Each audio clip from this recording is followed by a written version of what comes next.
Hi class, my name is Josh Fieldson, and I'm going to be presenting on authentic leadership, which is chapter 9 in the book Leadership Theory and Practice, 7th edition by Peter G. Northouse.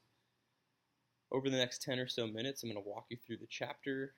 I'm going to be talking about what is authentic leadership according to Northouse and other scholars and researchers. I'm going to be taking a look at why it's important, various aspects of the authentic leadership model, taking a look at it from a variety of perspectives. I'm going to provide a real life example of someone who I think has exemplified authentic leadership for me in a former job that I had. I'm going to recommend some readings toward the end. And so I hope you enjoy. Authentic leadership actually means a lot to me, and as I was reading through the chapter, I was able to reflect on certain people in my life who I felt like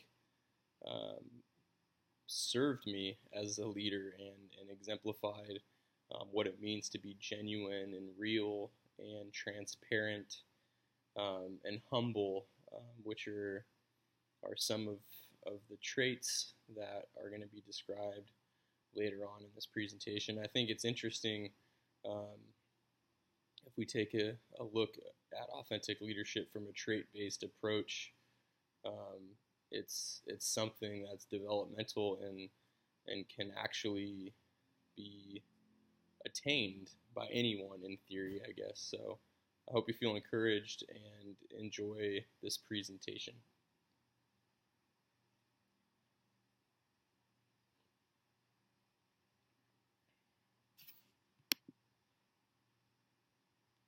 According to Northouse, authentic leadership is a newer area of leadership study. As you'll see later in the presentation, it was actually at a leadership conference, a Gallup leadership conference. Gallup, that's the business, the organization that developed the Strengths Quest, Strengths Finder, and is a big part of Azusa Pacific University. So at one of their leadership conferences in 2003, the idea resurfaced of authentic leadership and what that means. And so coming out of that conference, there are a few articles written. And so that's when authentic leadership became a bigger area of leadership research. So fairly new. As Northouse articulates, it is still in the formative phase of development, and so they're expecting for newer research to come out. So what's shared in this presentation and even in the chapter should be considered tentatively as newer research is going to be coming out and possibly changing or eliminating some of the models and ideas that are shared here. So an impetus for research or for the desire for authentic leaders has come from a variety of tensions and upheavals in our society, like 9/11 and other terrorist attacks, scandals amongst the leadership in big corporations. I even think of what's been going on, or what was going on at Uber and some of these other companies now, where there's been fallouts in the leadership. And so I think what Northouse is saying, and I tend to agree, is that people are apprehensive and even insecure about the people in bigger leadership positions in our country and possibly, in our smaller regions and states. And so there's a desire amongst people for leaders who are, we'll get into some of these traits, but transparent and humble and servants and genuine and real, willing to admit their shortcomings and work on them, and just have this morality to them that kind of transcends the job, that puts people first. And so if we take a look at leadership, if we take a look at authentic leadership, there are no singular definitions of what it means to be an authentic leader or of authentic leadership.